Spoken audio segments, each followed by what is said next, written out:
ang Presidential Broadcast Service. Radyo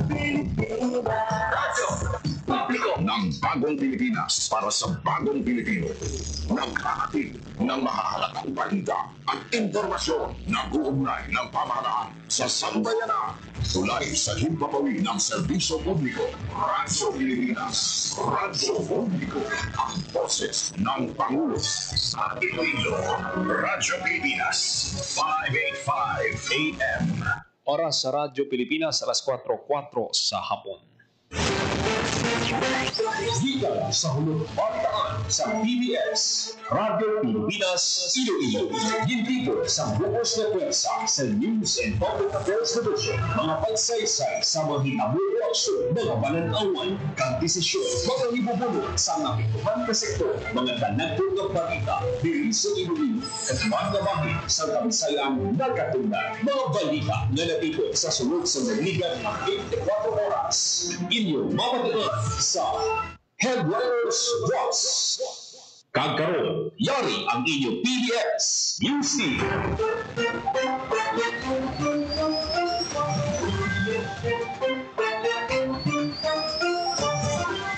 Mayong hapon, ini ang Headliners Boss, Biyernes, Setyembre 5, tuwing 2025. Inyong inyo tag balita, Joseph Paul Noblesa Taros. Kagkaroon sa mga Pangulong dinalan. Baronda nagpagawa reaksyon sa panawagon ni Mayor Treñas Chu. Anay Iloilo City Mayor Jerry Treñas na pasaylo sa pag-endorso kay Congresswoman Baronda. PRO6 gindayaw ang ICPO sa Barasi kapag resolba ang robbery hold-up incident sa SM City, Iloilo. Negros Occidental Police Provincial Office may bago ng Provincial Director. DSWD 6 nakatag sa bulig pinansyal sa 2 kapilason nga soldado sang Third ID. Congressman Javi Benitez nagpanawagan ng suporta para sa Climate Accountability Act. Kagkaroon sa detalye na sa aton mga balita. Radyo Pilipinas. Radyo Pilipinas News. Pahayag ni Iloilo City Lone District Congresswoman Jamjam Baronda nga posibleng ginatubod ni Mayor Raisa Treñas Chung Yamay na si Anay Mayor Jerry Treñas sa mga proyekto nga napatindog kag wala makumpleto pareho sa Iloilo City Hospital kung hindi magamit nga merkado publiko. Ang mga proyekto ginpunduhan pag sa loans kag ang mga Ilonggo dapat magbayad sang 82.3 million pesos nga interest lamang kung kabugusan nga 98.7 million subong nga tuig. Amoy ni ang mayor nga rason sang 300% nga pagtaas ang buwis sa real property tax. Suno kay Baronda ang reaksyon ginhimo niya matapos ginapangayo ni Mayor Treñas Chu ang magpagwasang kumpleto nga listahan sa mga proyekto ang Congresswoman kag ang DPWH ginsiling sang kongresista kung nasulbar sang amay ni Mayor Treñas Chung mga problema sa pagbaha sa syudad sang yara siya sa home sang sulod sang quarter of a century kon 25 katuig wala na sing dapat atubangon.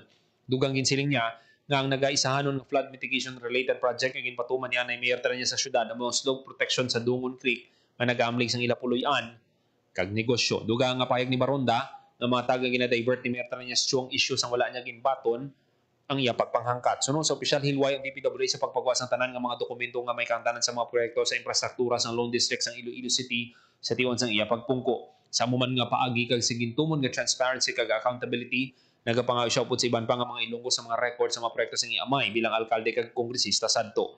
Ang mga merkado publiko, multi-level parking building kag ospital sa syudad nga tanang ginpunduhan sa mga pautang tanan delayed lakip ang mga permiso sa tanan nga multi-purpose buildings. Ginapamangkot man niya nga hindi mapagwa ang tanan ng mga dokumento kag report nga may kangtanan sa mga proyekto sang iamay bilang alkalde kag kongresista. Radyo Pilipinas. Radyo Pilipinas. Radyo Pilipinas News. City Mayor Jerry Treñas nagpapasaylo sa pag-endorso kay Congresswoman Baronda. Detalye sang balita, Hope Torrechante. Radyo Pilipinas. Radyo Pilipinas. Report.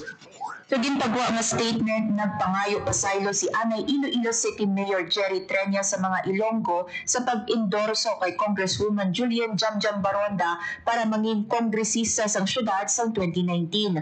Paathag sang Anay Alkalde, si Baronda lang ang willing sadto bangod ang duha nga una niya ginistorya nagpamalibad nga magpadalagan. Pahayag pa ni Treñas wala siya naglaom nga maulamig si Baronda sa mga delayed kag palpak nga proyekto. Gintumod sini ang mga masunod nga proyekto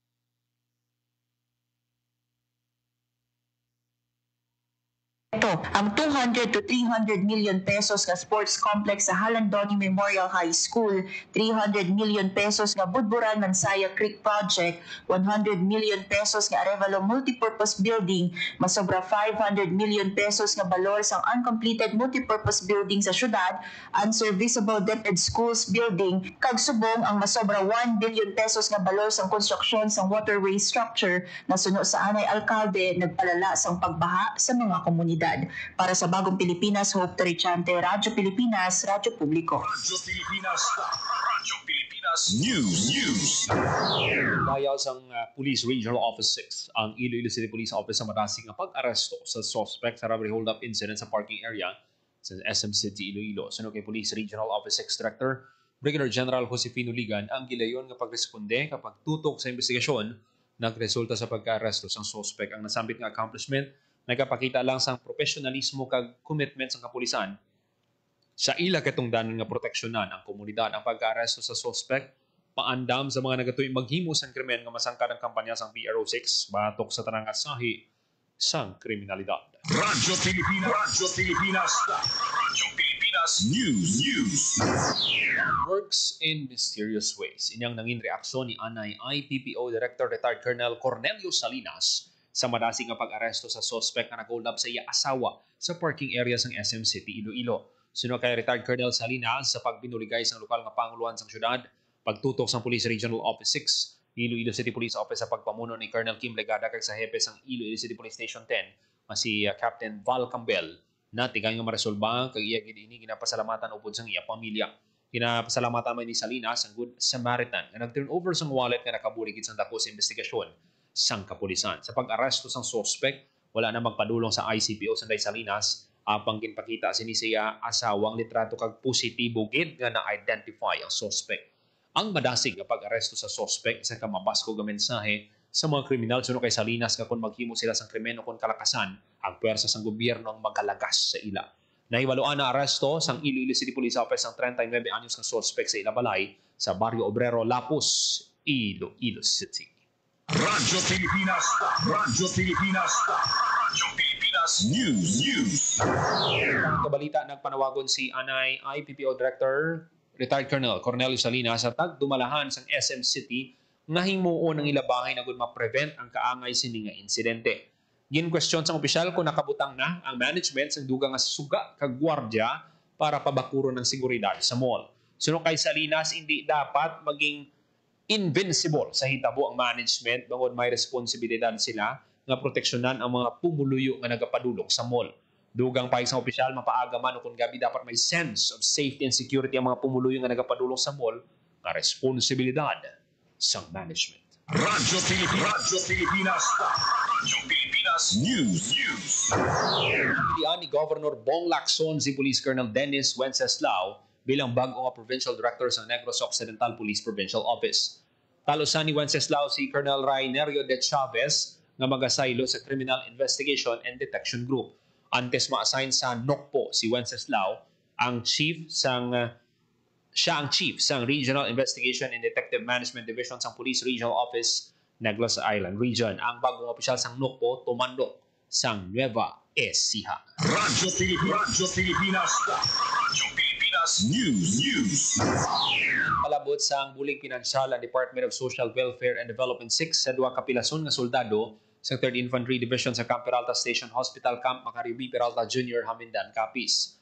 Ang financial assistance ginhatag ni DSWD 6 Assistant Regional Director for Operations Catherine Joy Lampreya, kaupo ng mga opisyal sa 3rd ID. Ang tag sa kasoldado nakabaton sa 20,000 pesos na cash assistance. Ang inisyatibo kabahin sa suporta sa gobyerno sa mga uniform personnel na nagarisko sa ilang kabuhi para proteksyonan ang mga Pilipino. Katuyuan sa bulig pinansyal nga mabuligan ang mga pamilya sa mga soldado sa ilang mga panginanglan samtang nagapaayo. Nagapasalamat naman si 3rd Infantry Division Commander Major General Michael Samson sa parang suporta sa DSWD sa militar. Nagahatag ini inspirasyon sa mga soldado sa kay Samson nga magpursige sa ila katungdanan nga proteksyonan ang mga Pilipino. Radyo Pilipinas. Sa ginpagawa nga statement na Radyo Pilipinas News. Sa ibang panaton nga balita, Kong Javi Benitez nagpanawagon sa suporta para sa Climate Accountability Act. Detalye sa balita, Hope Torrechante. Radyo Pilipinas. Radyo Pilipinas. Report. nagpangabay sa suporta si Negros Occidental 3rd District Representative Javier Miguel Javi Benitez sa mga kasubong ng mga mamlalidha nga suportahan ng Climate Accountability Act o CONCLIMA. Sa iya privilege speech, yung punto ni Benitez, ang climate justice para sa mga pungsod kaangay sa Pilipinas na labi na naapektuhan sa climate change bisan pa magagmay lang ang kontribusyon sini sa global emissions na ginabanda yara sa 0.5%. Ginmit lang man sa Negros Solon ang papel sa dalagko nga fossil fuel companies o kung mga carbon majors na suno sa iya may dako nga responsibilidad sa paglala sa global warming kag climate change. Nagpabutyag man siya sa suporta sa ginahiwat karon nga investigasyon tungod sa mga flood control projects sa pungsod. Apang gin-highlight na dapat man tutukan ng mga tikang para sa disaster prevention kag preparedness bago pa man mag-igo ang kalamidad. Nagapanawagon si Benitez na mag-upod ang 20th Congress sa kampanya sa climate justice. Para sa Bagong Pilipinas, Hope Torrechante, Radyo Pilipinas, Radyo Publiko. Radyo Pilipinas. Radyo Pilipinas News. Artificial reef structures deploy sa barangay Bugtong Bato, Ibahay, Aklan. Detalye sang balita, Hope Torrechante. Radyo Pilipinas. Radyo Pilipinas. Report. Radyo Pilipinas. Radyo Pilipinas. Report. Agad na pangapinan ang marine ecology, nag-deploy sa mga concrete artificial reef structures ang probinsya sang Aklan, kaupod ang Ibahay LGU sa barangay Bugtong Bato. Ginpangunahan ni Aklan Governor Jose Enrique Miraflores ang ceremonial deployment sa mga artificial reef structures, proyekto nga ginpundungan sa Kapitolyo Provincial kag sa munisipyo. Ang mga istruktura gindisenyo agud ilugon ang natural reef structure agud maghatag sa tuluyan, spawning areas kag feeding grounds sa mga naglain-lain na klase sang isda, mollusk kag ibang nga marine species. Nagalaw ng provincial government nga sa madason ng mga tinuig naka-attract sang madamo nga organismo ang artificial reef, mapabaskog ang marine biodiversity kag mabuligan balanse ang ecosystem sa lugar. Ara man sa lihok si Ibahay Mayor Jose Miguel Miraflores kag mga miyembro sang komunidad. Para sa Bagong Pilipinas, Hope Torrechante, Radyo Pilipinas, Radyo Publiko. Radyo Pilipinas. Radyo Pilipinas News. Nagda sa Department of Trade and Industry, Iloilo ang publiko nga bisitahon kag suportahan ang Artisanians di Iloilo Trade Fair nga buksan sa September 15 to 21 sa Robinson's Place, Iloilo City. Ang isa ka semanang aktibidad pasakupan sa isa kagatos ka micro, small, and medium enterprises nga magapasundayag sa ilang mga locally made product. Lakip sa mga mahimo mabakal ang ginapabugal sa Iloilo nga mga delicacies, artisanal crafts, hand-woven traditional embroidery, kag wearable kag nanuituay nga produkto gamit ang kakao, lubi, kape, kawayan kag iban pa nga mga raw materials nga bugana sa probinsya. Sunod sa DTI Iloilo, target sa ahensya karon nga tuig nga makatipon sa 3 million nga kita. Ang Artisanians di Iloilo Trade Fair unang inbuksan sa 2019 sa nakatuigan nga aktibidad nga ginadugukan sa mga Ilonggo kag bisita. Radyo Pilipinas. Radyo Pilipinas News. Nakuha ang papel kag benepisyo sa paggamit sa biofertilizer sa produksyon sa mais. Hindi lang ni makabulig nga mangin mas mayong tubo kag pamulag sa mga tanom, kundi nagamlig man sa duta gon ini maguba bangod sa sobra nga paggamit sa komersyal nga abono. Ang biofertilizer naghatag sang natural nga sustansya kag nagapadayon sa kabuhi sa maayo nga mikrobyo sa duta nga amo ang nagabulig sa madugay nga pag-ugyon sang malimpyo nga palibot. Paagi sini hindi lang nagapabakod sang ani kundi nagabulig man sa pag-amlig sang duta para sa masunod nga henerasyon. Ang paggamit sang biofertilizer isa ka positibo nga tikang padulong sa masanyog kag maayo nga pagpanguma sang mais. Ginsiling ni Ray Hinene, Agriculturist 2 sa Department of Agriculture Western Visayas sa usapang agrikultura program sang September 4. Importante man nga magpasol sample para maibaluan ang chemical, physical kag biological properties ng duta. Ang pag-analisar naghatag sang impormasyon tuoy sa level sang sustansya sang duta ag para madumala ang maayo nga pagtubo sang tanom. Radyo Pilipinas. Radyo Pilipinas News. Tuhoy sa banana processing ang kapin 28 ka miyembro sang One Ong Farmers and Workers Association Nakip na mga 4Ps beneficiary sa Hacienda 1 Ong, Barangay Palampasan, Carlos City. Ang paghanas ng pangunahan sa Provincial Technology Livelihood Development Center, Bacolod City, kaupod ang Cooperatives and Livelihood Development Office. Nakip sa mga gintudlo ang tuwi sa pag-ubra sang banana sticks, chips, muffins, kag butchi, katuyan sa training nga matagan sa oportunidad ang mga tagpasakop nga mapataas ang ilang kita. Plano sa asosasyon nga ibaligya ang banana products sa mga school canteen sa palibot sang syudad.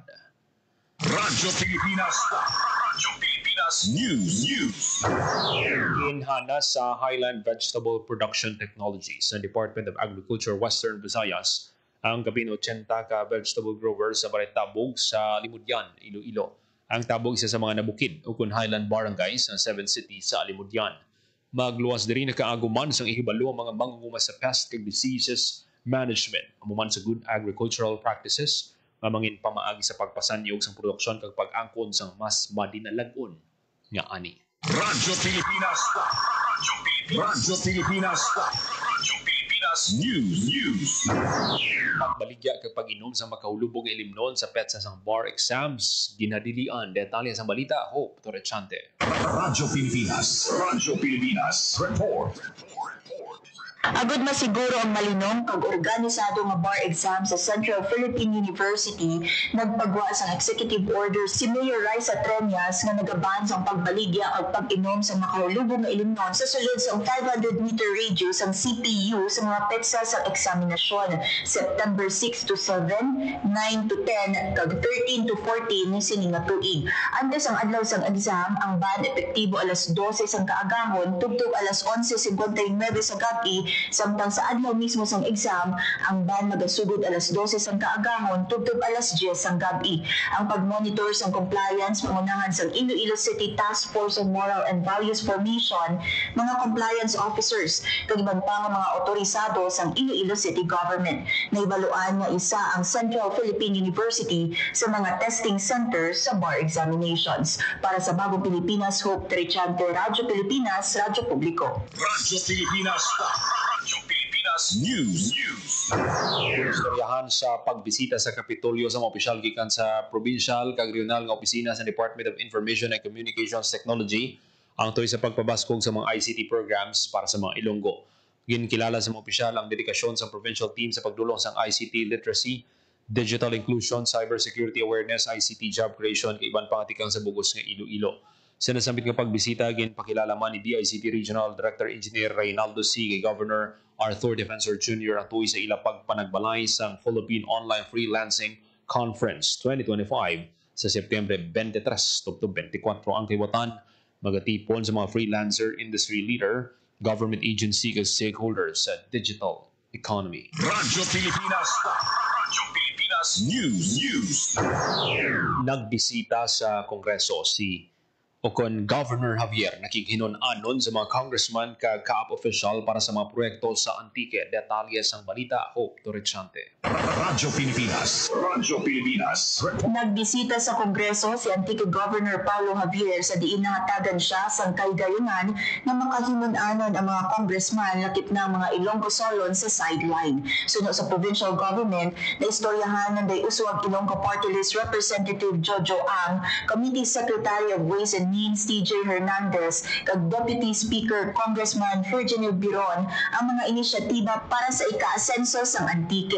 Nakasapol man ang gobernador kay Civil Aviation Authority of the Philippines Deputy General Dan Lucas sa posibilidad sa operasyon sa mga bag-o nga pasilidad sa Emilio Javier Airport sa Disyembre sini nga tuig. Tinutuyo sini nga madugangan ang biyahe sa eroplano sa Antique kag makahatag sang convenience sa mga Antiqueño kag bisita nga nagabiyahe sa holiday season. Para sa Bagong Pilipinas, Hope Trichante, Radyo Pilipinas, Radyo Publiko.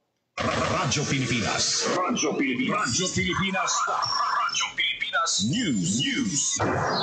Hapon sa dragon fruit, bangod madamos ang pwede maobra nga produkto gikan sa amo nga prutas. Ang unod pwede mahimo nga jam, juice, kag wine. Apang klaro ni Guimaras Dragon Fruit Growers Association President Bonifacio Tespuer, mas madamo pa ang byproducts ang panit sa prutas lakip na diring pasta kag crackers. Sa mga curious, may mga display nga mga dragon fruit products sa Guimaras Provincial Capital Grounds kadungan sang ika-4 nga selebrasyon sa Dragon Fruit Festival sa probinsya. Radyo Pilipinas. Radyo Pilipinas. Pilipinas News.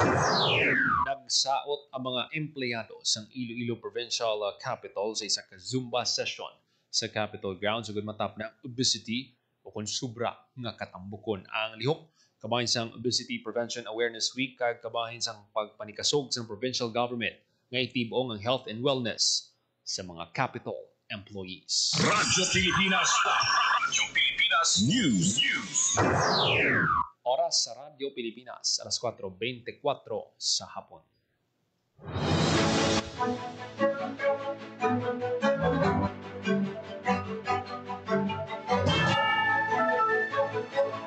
Kagamihan ito manatipon nga balita sa PBS Radyo Pilipinas Iloilo News Team. Biyernes, September 5, tuwing 2025. Ngayon yung tagbalita, sa photo sa Radyo Pilipinas. Himpapawid ng serbisyo publiko ang Presidential Broadcast Service, Radyo Pilipinas, Radyo Publiko. Kinilala ng pag-international at prestigyosong Asia-Pacific Broadcasting Plus Awards 2025 para sa kategorya ng Government Streaming. Ito ay dahil sa epektibo nitong pagsasanib ng mga tradisyonal na media tulad ng telebisyon, radyo at print para masabayan ang mabilis na pagtinog ng mundo ng digital at social media tungo sa mas epektibong paghahatid ng mahahalaga at napapanahong mga impormasyon sa mamamayang Pilipino. Kinilala rin ang Radyo Pilipinas dahil sa patuloy na pag-akyat ng rating. Ngayon ay matatag sa pang-4 na pwesto sa Mega Manila ayon sa pinakahuling Nielsen Radio Audience Measurement Survey. At sa social media, nakamit ang higit 2,000% pagtaas ng bilang ng mga sumusubaybay sa Radyo Pilipinas page sa unang bahagi ng 2025. Patunay ito na ang inyong Radyo Pilipinas Radyo Publiko ay tunay na kaagapay ng inyong pamahalaan sa paghahatid ng serbisyo sa mga mamamayang Pilipino. Mula sa aming lahat, sa ngalan ng inyong pamunuan at mga kawani ng Presidential Broadcast Service, kasama ang inyong mga himpilan ng Radyo Pilipinas sa buong kapuluan. Maraming salamat po sa inyong lahat, sa inyong pagtangkilik at pagkilala. Radyo Pilipinas Radyo Publiko. Itinuloy na po